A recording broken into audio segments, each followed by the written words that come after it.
Amém. Pode acender as luzes. Vamos nos assentar, tomar os nossos lugares. Tema da palavra de hoje: veja quão grande amor nos amou. Vou repetir: veja quão grande amor nos amou. Queridos, eu vou fazer duas declarações, duas afirmações, que ambas são verdadeiras. Primeira declaração, afirmação que eu quero fazer: Deus não precisa de você. Segunda afirmação que eu quero declarar: que Deus sempre te amou e muito. São duas declarações, como eu disse, que são verdadeiras. Deus não precisa de nós, mas ainda assim Ele escolheu nos usar, nos capacitar, fazer parte dos teus planos, dos teus propósitos, dos seus projetos. E uma outra verdade que eu disse aqui: Deus sempre nos amou. Mas é interessante que quando eu faço essas duas afirmações de que Deus não precisa de você e que Deus sempre te amou e muito, a impressão que eu tenho, que a primeira afirmação de que Deus não precisa de você, parece que tem um impacto maior em nós, um impacto mais negativo do que o outro, que também é verdadeiro, de que Deus sempre te amou muito. Por que será? Por que será que nós temos essa conotação? Por que temos dificuldade de reconhecer, de acreditar e de receber o amor de Deus? Eu acredito que isso é reflexo de nossas experiências em nossa casa, onde nascemos, crescemos e ali convivemos. Convivemos com os nossos pais, talvez avós, talvez você tenha sido criado pelos tios ou por alguém, por empregada. Então, é resultado desse convívio ou que ainda você esteja convivendo. Talvez você não seja mais solteiro, já saiu da sua casa, mas você, hoje como casado, convive neste ambiente. De que ambiente que eu estou dizendo para você?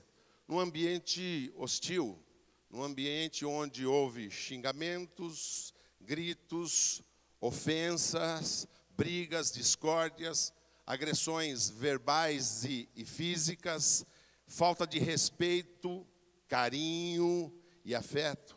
Talvez você conviveu num ambiente que não teve tantas brigas e xingamentos, agressões, mas num ambiente seco, frio, onde não havia declarações ou demonstrações de carinho e de amor.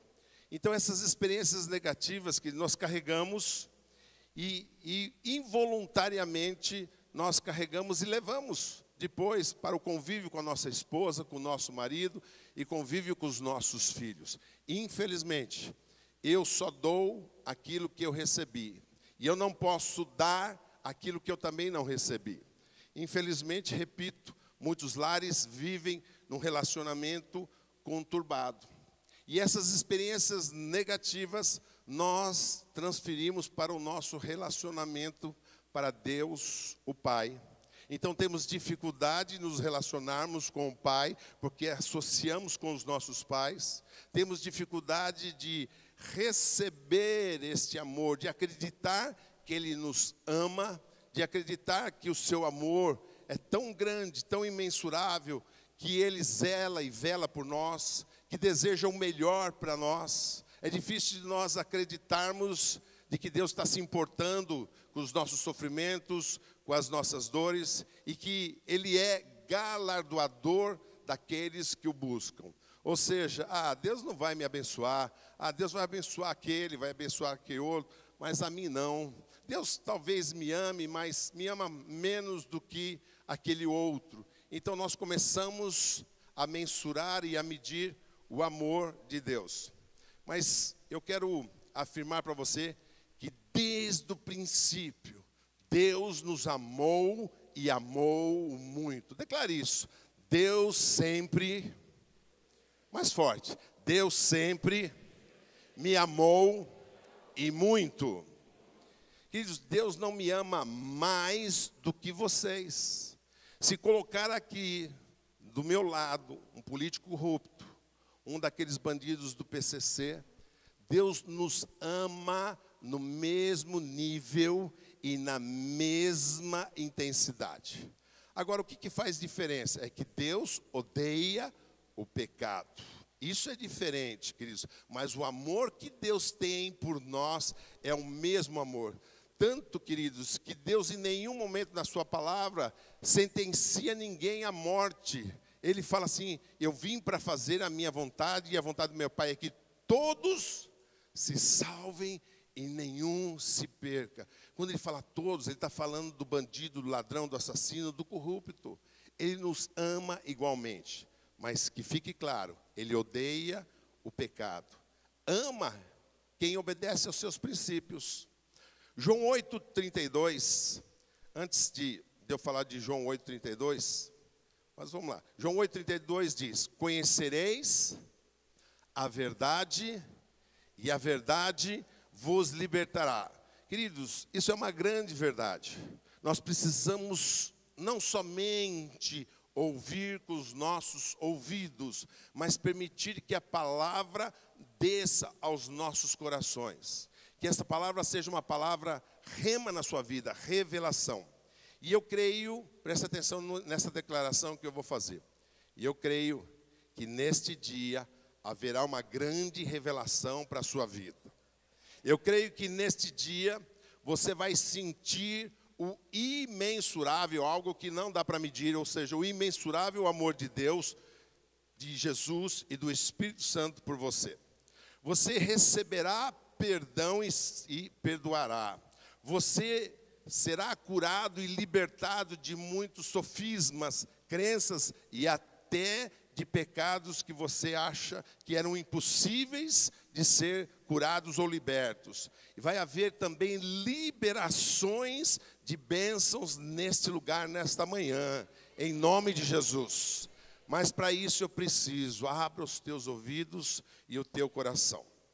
Deus, Jesus e o Espírito Santo, a Trindade, queridos, vão tocar muitas pessoas aqui nesta manhã, e eu creio.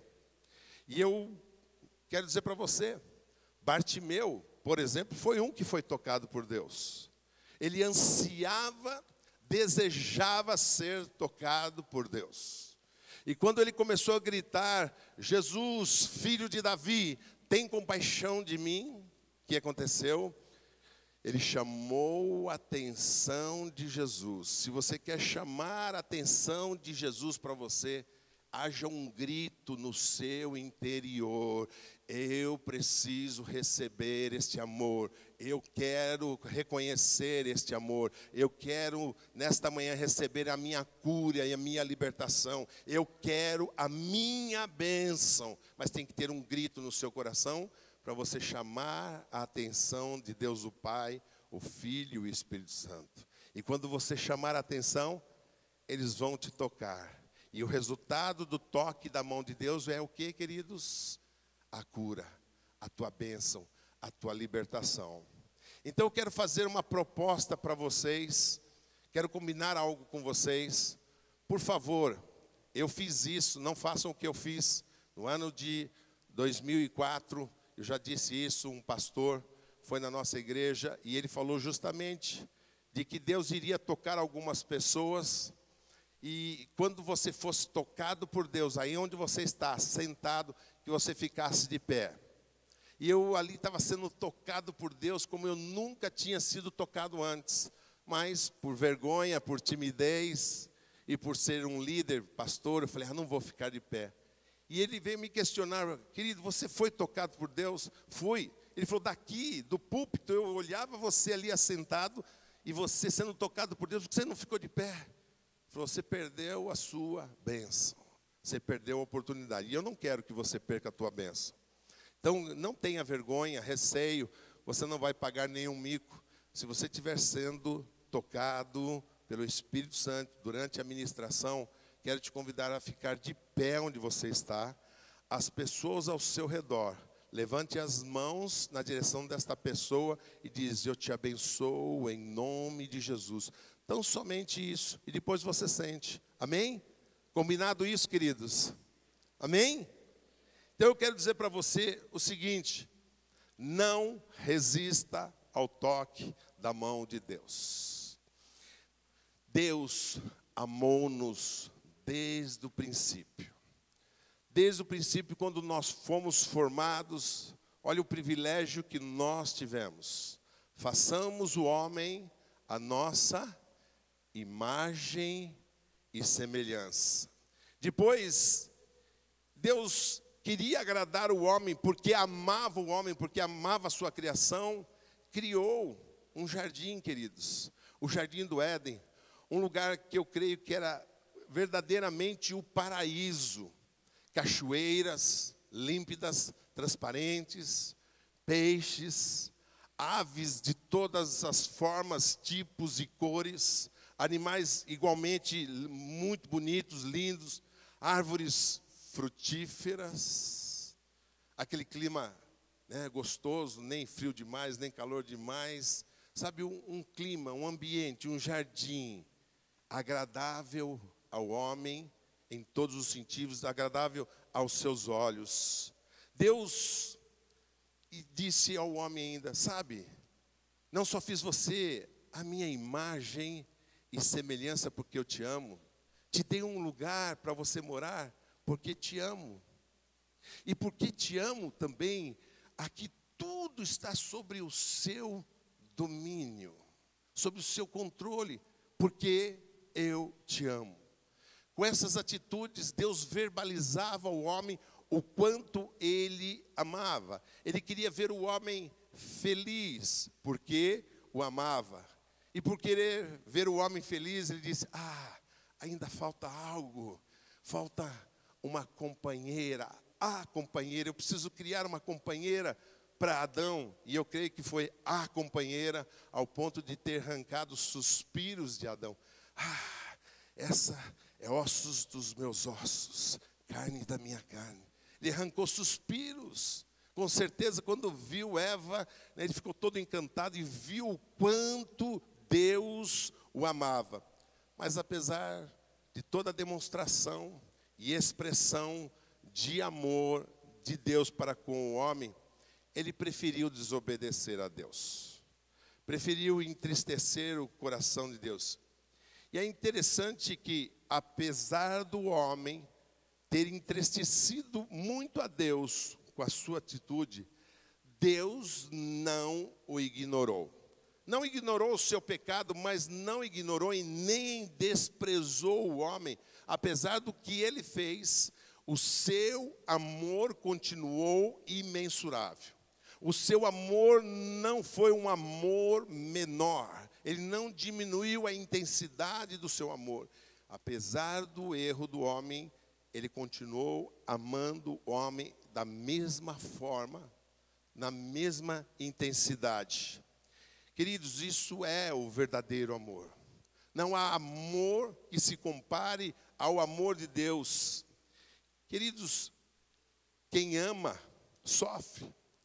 E Deus sofreu com aquela atitude, com aquela escolha do homem. Mas ainda assim, preferiu continuar amando a Ele. Quem ama, perdoa. Deus preferiu perdoar ao homem e continuar amando Ele. Deus preferiu relevar aquela situação e continuar amando o homem. E depois do primeiro pecado, nós sabemos que se desencadeou vários outros pecados. O homem, ao longo dos séculos, queridos, a história nos mostra isso, que o homem continuou a cometer pecados, barbaridades, atrocidades, e ainda assim, Deus nunca desistiu do homem.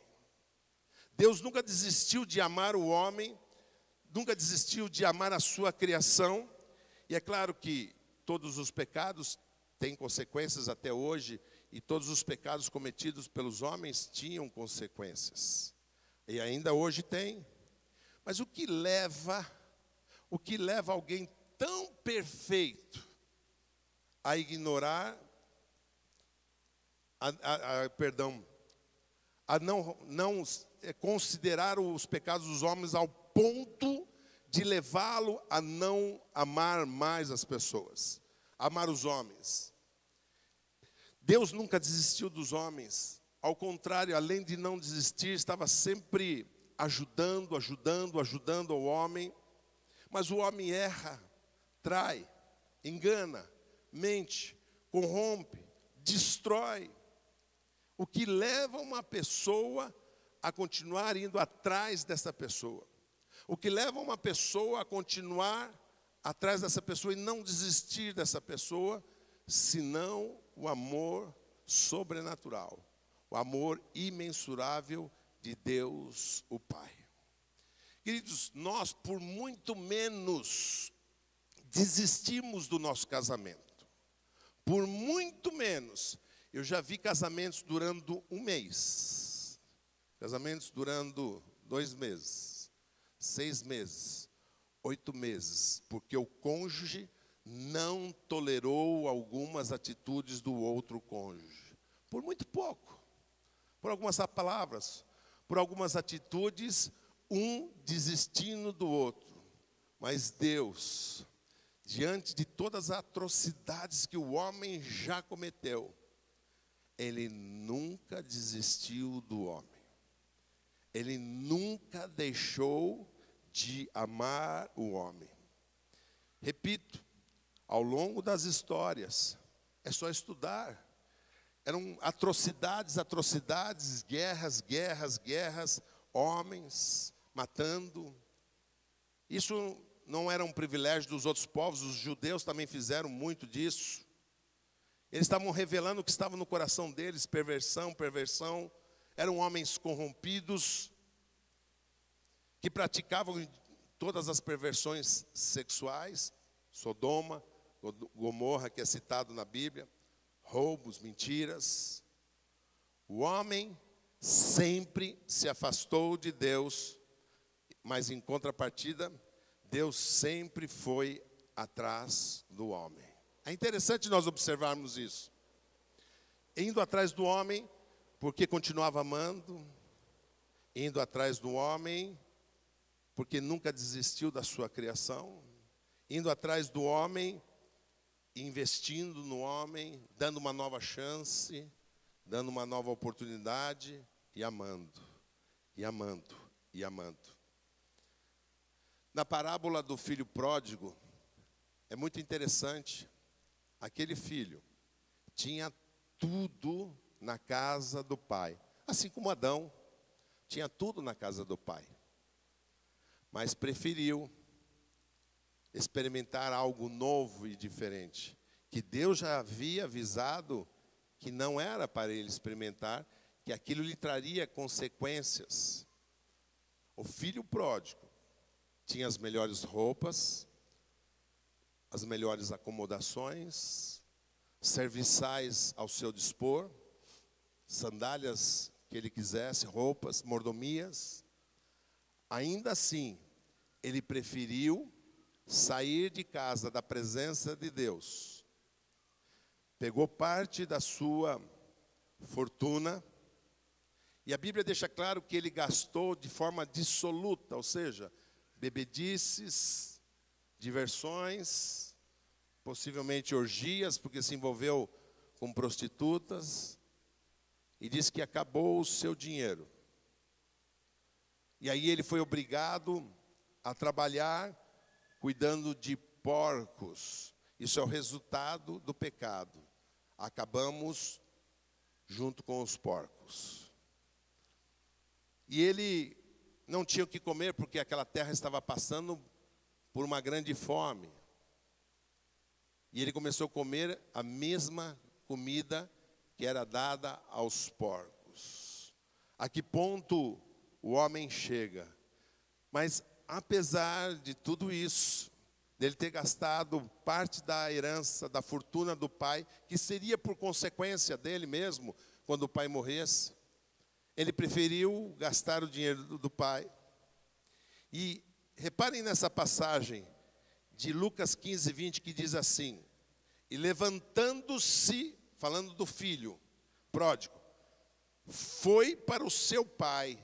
Esse momento, um pouco antes, ele reconhece: na casa do meu pai eu tinha amor, eu tinha carinho, eu tinha proteção, eu tinha roupa, eu tinha um lugar onde repousar, eu tinha comida, eu tinha pessoas me servindo. E quando ele cai em si dizendo: os empregados do meu pai são tratados melhores do que eu estou sendo tratado, ele resolve então voltar para o pai. E aí no versículo, na passagem de Lucas 15, 20 diz: e levantando-se, foi para o seu pai. E quando ainda estava longe, diz que ele estava longe, viu o seu pai, o pai o avistou de longe, e se moveu de íntima compaixão, e correndo, lançou-lhe ao pescoço e o beijou. Queridos, isso que eu vou dizer não está na Bíblia, mas se você começar a olhar, você consegue enxergar isso. Eu acredito que desde o primeiro dia que aquele filho saiu de casa, aquele pai ia para algum lugar da sua fazenda e ficava olhando para a estrada para ver se o seu filho não estava voltando. Prova disso aqui, fala que quando o filho está voltando, o pai de longe o avistou. Ou seja, eu creio que talvez por várias vezes no dia, aquele pai ia para um determinado ponto onde ele podia avistar a estrada e visualizar se seu filho estava vindo ou não. Eu preciso dizer para vocês que quando a idade vai chegando, nós vamos tendo dificuldade de enxergar. Fala que aquele pai o avistou de longe, mas espera aí, o pai com dificuldade de enxergar. E se o filho não tinha dinheiro nem para comer, eu acredito que aquele filho devia estar cabeludo, barbudo, porque se não tem dinheiro para comer, não vai cortar o cabelo. Se não tem dinheiro para comer, não vai fazer a barba. Se não tem dinheiro para comer, você não vai trocar de roupa. Então ele devia estar como um verdadeiro mendigo, barbudo, cabeludo, sujo, maltrapilho e fedido. E o pai o reconheceu de longe. O que é isso senão amor de pai para com os filhos? Ele reconheceu o filho de longe, amor de pai. Um pai reconhece o seu filho. Isso fez com que esse pai, e esse pai dessa parábola é figura de Deus, queridos. É figura de Deus. Foi justamente por causa de tantos pecados que o homem cometeu, que separou o homem de Deus. Mas por muito nos amar, Deus sempre quis o reestabelecimento do relacionamento, do convívio com o homem. Mas agora haveria um preço a pagar. Haveria um preço muito alto para recuperar aquilo que já havia sido de Deus. Nós pertencíamos a Deus. Fomos suas criações. Como eu disse, haveria um preço a ser muito pago para ter o homem de volta. Esse reestabelecimento desse relacionamento com o homem. Apesar de Deus estar disposto a pagar este preço, nós não merecíamos. Ainda hoje não merecemos. Deus continua nos amando, apesar dos nossos erros e dos nossos pecados. E através dos profetas, ao longo da história relatada na Bíblia, Deus sempre estava dando o sinal. Por muitos anos Deus anunciou o que aconteceria e o que faria para reaver esta comunhão com o homem.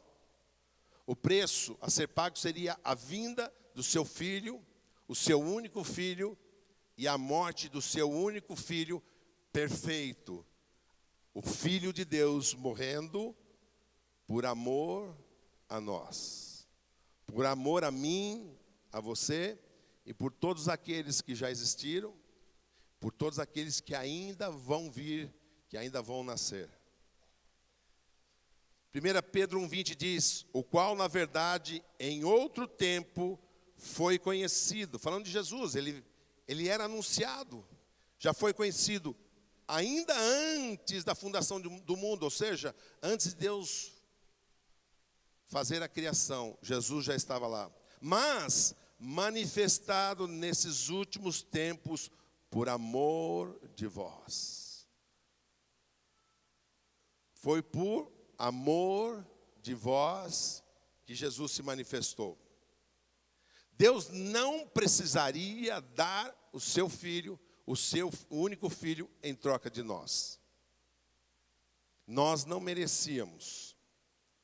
Deus não precisava fazer isso, principalmente se levasse em conta tudo que já fizemos de errado, todos os nossos pecados, erros, mentiras, enganos, orgias que praticamos, todas as decepções que o homem já proporcionou a Deus. Mas Deus resolveu fazer isso por amor a nós. Enfim, esse dia chegou. Deus veio ao mundo na forma humana como filho, por amor de nós. Mateus 18:11 diz: porque o Filho do Homem veio para salvar o que se tinha perdido. Filipenses 2:7 diz: mas esvaziou-se a si mesmo, ou seja, ele deixou sua glória, a glória de Deus, tornando-se a forma de servo, fazendo-se semelhante aos homens. Filipenses 2:6, que sendo na forma de Deus, não teve por usurpação ser igual a Deus. Ele se tornou igual a nós.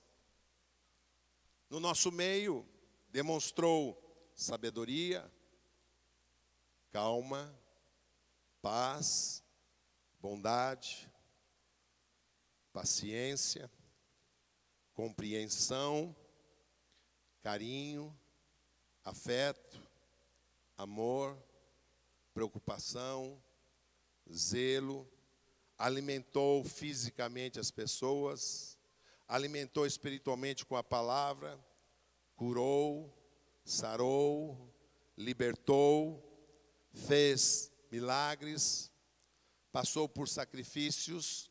Há menções na palavra de Deus que ele não tinha onde repousar, e há outras menções que muitas vezes ele não conseguia se alimentar porque a multidão o procurava, ficou afastado do convívio da família, da mãe, do pai. Mateus 20:28 diz: bem como o Filho do Homem não veio para ser servido, mas para servir e para dar a sua vida em resgate de muitos. Sabe o que é interessante pensar? Que Jesus, ele sabia que estava vindo ao mundo para ter decepções, para se sacrificar. Jesus sabia que estava vindo ao mundo para se doar. E ainda, o pior, para morrer. E morrer por pessoas que não mereciam o seu amor. Mateus 26:2 diz: bem sabeis que daqui a 2 dias, olha só, bem sabeis que daqui a 2 dias é a Páscoa, e o Filho do Homem será entregue para ser crucificado. Ele sabia, daqui 2 dias, hoje é domingo, por exemplo, eu sei que terça-feira eu vou morrer. Ele sabia. Quando nós não sabemos quando vamos morrer, nós não ficamos preocupados, sabemos que vamos morrer, mas na nossa cabeça, com 80, com 90 anos, 100 anos. Mas quando você fica sabendo que você vai morrer daqui 2 dias, e morrer por pessoas do seu convívio, e por pessoas que te trairiam, te abandonariam, te enganariam, o que você faria? qual seria a sua atitude? Nós sabemos que Jesus não fugiu, sofreu, tanto que ele verteu sangue no Getsêmani, dizendo: Pai, se possível, passa de mim este cálice. Sofreu.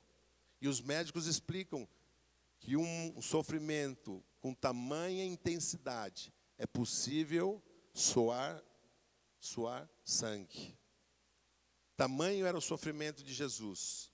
Agora só faltam 24 horas. Agora só faltam 18 horas. E eu imagino que era um martírio para ele, porque ele se esvaziou da sua glória como Deus e se fez homem. Agora, eu te pergunto, o que leva uma pessoa a passar por tudo isso? O que leva uma pessoa a suportar tudo isso por nós? Senão, amor. Amor. Jesus, ele era movido por amor. Jesus era movido por compaixão. Onde ele via sofrimento, angústia, onde ele via ali injustiça, ele intervinha. Romanos 5,8 diz: mas Deus prova o seu amor para conosco em que Cristo morreu por nós, sendo nós ainda pecadores. Por amor, Deus trocou o seu Filho sem pecado por nós cheios de pecados. O que Deus mais demonstrou ao homem foi que ele mais demonstrou. Deus mostrou, revelou amor. E foi o que o homem mais desprezou. Lucas 11:42 diz: mas ai de vós, fariseus, vocês dão o dízimo da hortelã, da ruda e de toda a hortaliça, mas vocês desprezam o juízo e o amor de Deus. O homem desprezava o amor de Deus. Ainda hoje, isso não mudou. Muitos dizem que amam o Senhor Jesus, que são apaixonados por Senhor Jesus, mas praticam pecados. Como eu posso amar alguém? Como diz, eu matei, muitos matam o cônjuge, eu matei por amor. Se você ama, você não quer o mal da pessoa. Muitas pessoas dizem, eu amo Jesus, mas fazem aquilo que Deus odeia, o pecado. Amam Jesus, mas cometem pecados. Agora, quem ama o pecado? O diabo. A quem você ama quando você pratica pecados?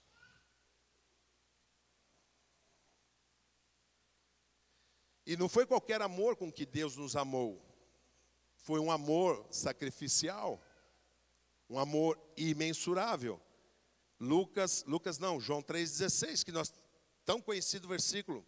Porque Deus amou o mundo de tal maneira que deu seu Filho único, para que todo aquele que nele crê não pereça, mas tenha a vida eterna. Jesus disse em João 15:9, como o Pai me amou. O Pai me amou muito. Mas ele fala, com esse mesmo amor, essa mesma intensidade, como o Pai me amou, também eu amei a vós. E ele fala, permanecei neste amor. Jesus estava ministrando aos seus discípulos, e ministrando justamente sobre perdão e amor. Quando Pedro, Senhor, posso falar? Pode, Pedro. Quantas vezes eu tenho que perdoar o meu próximo? Ele faz uma pergunta e nem espera Jesus responder. Quantas vezes eu tenho que perdoar o meu próximo? 7? Ou seja, ele já deu a conta para Jesus, dizendo, se é 7, que é o número da perfeição, eu já perdoei 7. E Jesus fala, não 7, Pedro, mas 70 vezes 7.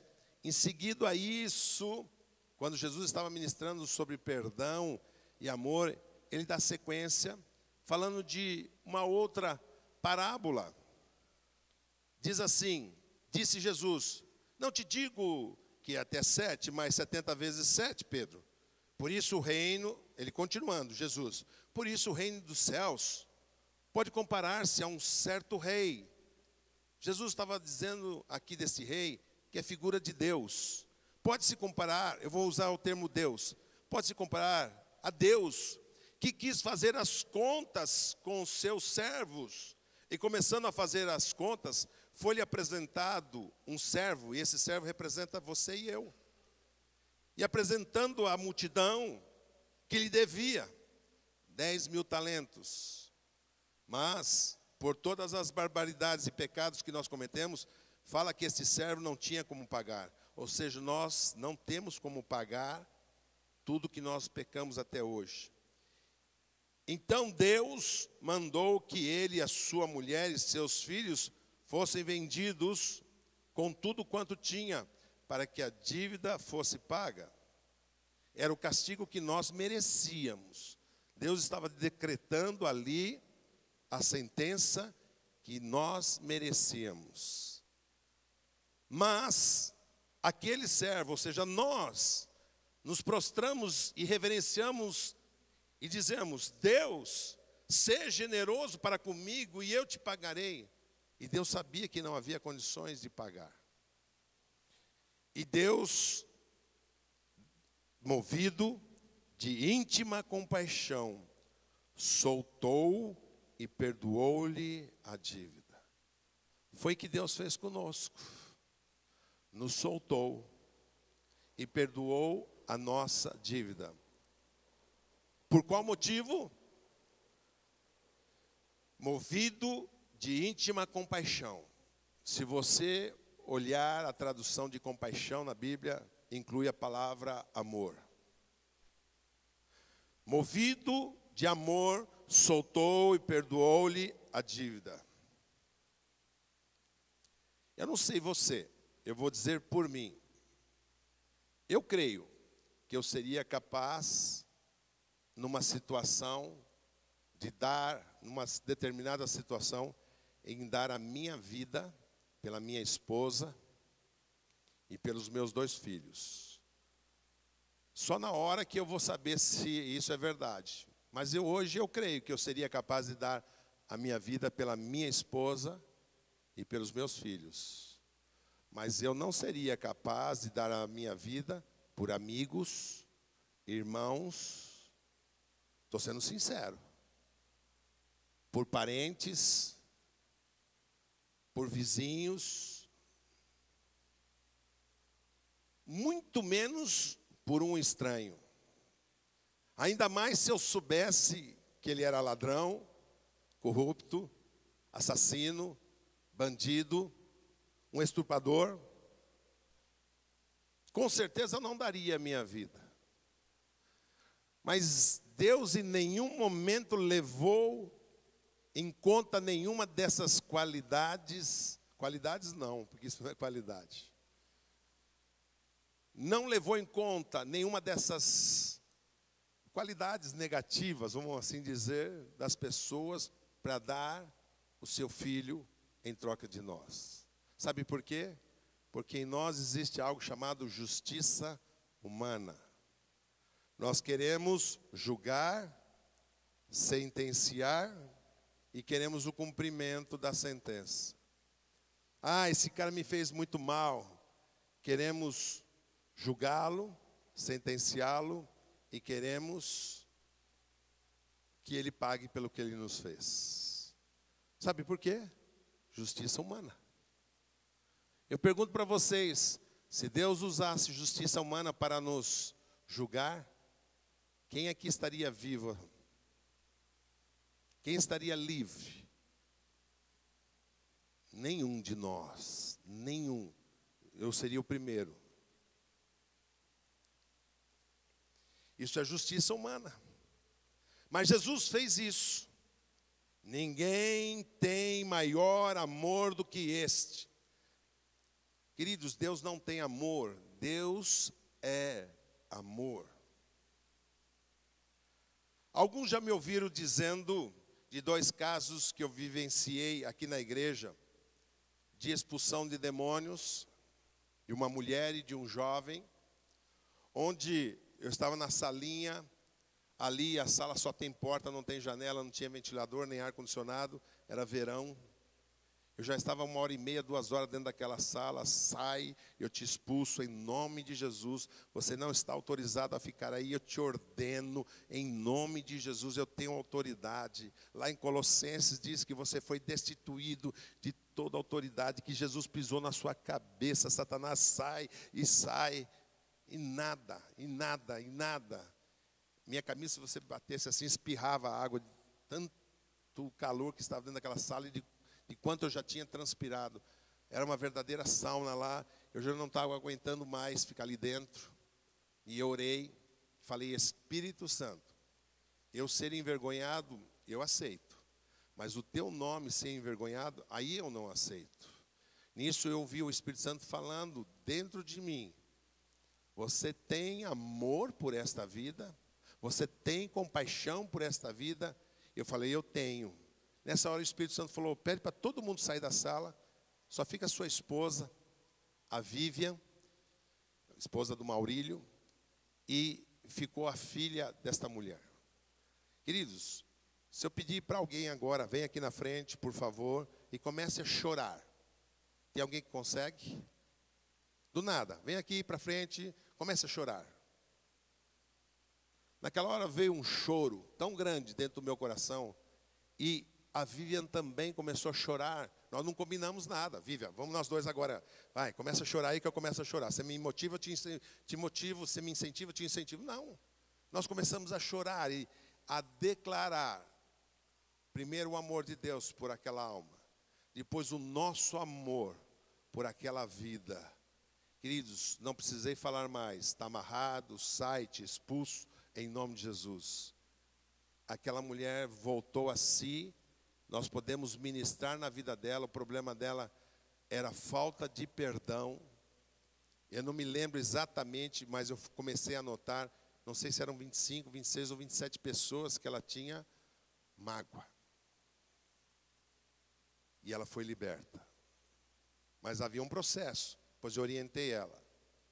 Passado um tempo, na primeira vinda do Randy Clark aqui, bem ali, um jovem caiu endemoniado.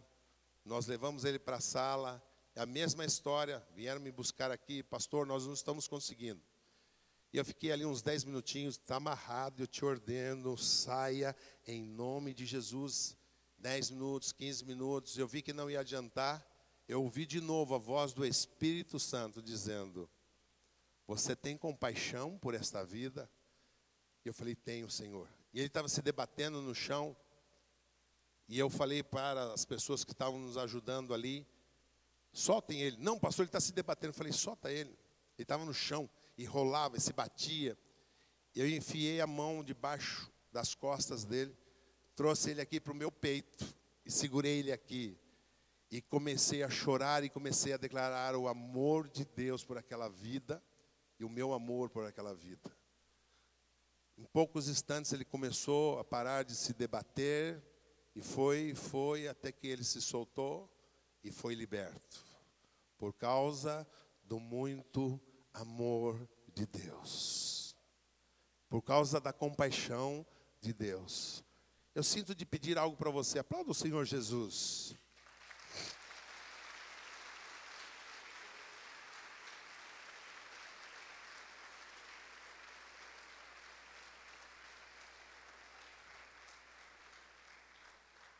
Esses dias, semana passada, eu ainda não tinha preparado nenhuma palavra para ministrar hoje, que eu iria ministrar hoje.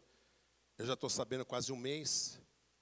E eu fico: Deus, o que eu devo falar? Deus, o que eu devo falar? Deus, o que eu devo falar? Eu não venho com uma mensagem pronta. Senhor, o que o teu povo precisa ouvir? E ali nada. Senhor, está chegando, Senhor. É domingo que vem, eu preciso preparar. Eu não sei se era terça ou quarta da semana passada. E ouvindo uma música, quando a pessoa que estava cantando falou uma frase, parece que pum. E aí eu voltei aquele trechinho da música e ouvi de novo. Ele disse: é isso que eu quero que você ministre, sobre o meu amor. E aí eu resisti ainda, e o Senhor durante essa semana que passou e a outra, falando: fala sobre o meu amor, o quanto eu amo eles, o quanto eu amo cada um. E ali, queridos, Ele me fez entender tudo que Jesus fez e o que passou, até morrer na cruz. Queridos, eu quero dizer algo para você. Jesus se sacrificou muito. Ele sofreu muito. Eu lembro que a Igreja Católica se levantou na época que foi feito esse último filme sobre Jesus, que foi o Mel Gibson que dirigiu esse filme, que fez um sucesso tremendo, acho que já tem mais de 10 anos, talvez quase 15 anos. A Igreja Católica achou que Mel Gibson exagerou nas cenas de tortura ali, mas eu até acho que não, minha opinião, eu até acho que foi pouco, porque se você ler Isaías, fala que ele foi moído pelas nossas transgressões. Eu acho que Jesus sofreu mais do que aquilo que nós vimos no filme. E nós sabemos que, queridos, eu quero que você preste atenção, que foi isso que a música e o Espírito Santo falou comigo. Se o Pai tivesse mandado seu Filho como mandou, se Jesus tivesse sofrido tudo que sofreu, e até um pouco mais do que nós vimos no filme, chegado ao ponto de morrer na cruz por nós, nada disso teria valia ou poder se não tivesse sido feito com amor. O fato de Jesus ter morrido na cruz, se não tivesse sido feito com amor por nós, não teria valia, não teria poder, não teria efeito. Olha o que eu quero ler para você, o que diz. Colossenses 1,13, o qual nos tirou da potestade das trevas e nos transportou para o reino do Filho do seu amor. Colossenses 2,15, e despojando os principados e potestades, os expôs publicamente, e deles triunfou em si mesmo. Eu vou repetir. Isso só seria possível de nos tirar das potestades das trevas, de nos transportar para o reino do Filho, do amor, do seu amor, despojar inclusive os principados e potestades e os expor publicamente e ter triunfado em si mesmo sobre eles. Isso só foi possível porque ele morreu, mas com amor por nós. Mas Deus, que é riquíssimo em amor, pelo seu muito amor com que nos amou, estando nós ainda mortos em nossas ofensas, ou seja, em pecado, nos vivificou juntamente com Cristo. Pela graça sois salvos. E nos ressuscitou juntamente com Ele, e nos fez assentar nos lugares celestiais em Cristo Jesus. Olha o que fala 1 Coríntios 13:3. Queridos, vai completar isso que eu estou dizendo para você. Ainda que eu distribuísse toda a minha fortuna para sustento dos pobres, ainda que eu entregasse o meu corpo para ser queimado, mas se eu não tivesse amor, isso não teria valor algum. Isto que Jesus nos ensinou se aplica a Ele também. Ainda que Ele tivesse sofrido tudo o que Ele sofreu, ainda que Ele tivesse morrido na cruz, mas se não fosse com amor, de nada aproveitaria. Quantos estão recebendo o amor de Deus? 1 João 3,1 fala: vede, enxerguem Quão grande amor nos tem concedido o Pai, que fôssemos chamados de filhos de Deus. Por isso o mundo não nos conhece, porque não conhece a Ele. Efésios 2,4. Mas Deus, que é riquíssimo em misericórdia, pelo seu muito amor com que nos amou. Alguns não desfrutam das bênçãos que Deus tem. Muitos não desfrutam da presença de Deus. Muitos não desfrutam da intimidade com Deus, porque não se sentem amados por Deus. E o diabo quer que você acredite nisso, que ele ama mais o pastor Aías do que o Johnny, que o Johnny não é tão amado como o pastor Aías, que o Johnny não é tão especial como o Aías. O Aías, sim, é preferido. O Aías, ele faz isso, eu não consigo fazer, por ele fazer isso, que eu não consigo, então ele ama mais. Queridos, essa distância que temos, essa resistência que temos de reconhecer e receber o amor de Deus, é reflexo daquilo que você conviveu ou convive até hoje com seus pais, ou convive dentro da sua casa com o seu esposo. Você olha para o teu esposo e fala, por que ele é tão ignorante? Por que ele é estúpido? Por que ele é um cavalão desse jeito? Aquilo que ele não recebeu, ele não pode dar. Mas é possível reverter isso. Você precisa reconhecer o teu erro, reconhecer a tua postura. Queridos, e quando a pessoa age assim, as consequências para ela não é só não reconhecer e receber o amor de Deus. A pessoa se torna tímida, a autoestima é baixa, a pessoa é uma pessoa agressiva, impulsiva, ansiosa. Tem outros efeitos, mas eu não quero falar dos outros efeitos hoje. Mas o principal que eu quero dizer é que quando nós não recebemos e reconhecemos o amor do Pai por nós, quando não achamos que somos merecedores, existe essa distância, existe essa lacuna. Além de não termos a intimidade do Pai, de não recebermos a cura do Pai, nós também não recebemos as bênçãos, porque não achamos que Deus é galardoador. Galardoador são presentes dados sem merecimento. Não achamos que somos dignos de receber uma casa, um carro, um emprego, uma promoção, um aumento, uma esposa digna, um esposo. Não mereço. Não sou alvo do amor de Deus. Deus não está olhando para mim. Deus não se preocupa. Deus me ama, mas não me ama tanto como o pastor Aías. Nos sentimos desse jeito, sendo que isso não é verdade. Deus nos ama igualmente. Nada que eu faça a mais que você, ou nada que eu faça menos do que você faz, fará com que Deus me ame mais do que Ele ama você. Quantos estão entendendo? Quero te convidar a ficar de pé. Quero chamar a equipe de louvor aqui. Muitos não conheciam o tamanho deste amor.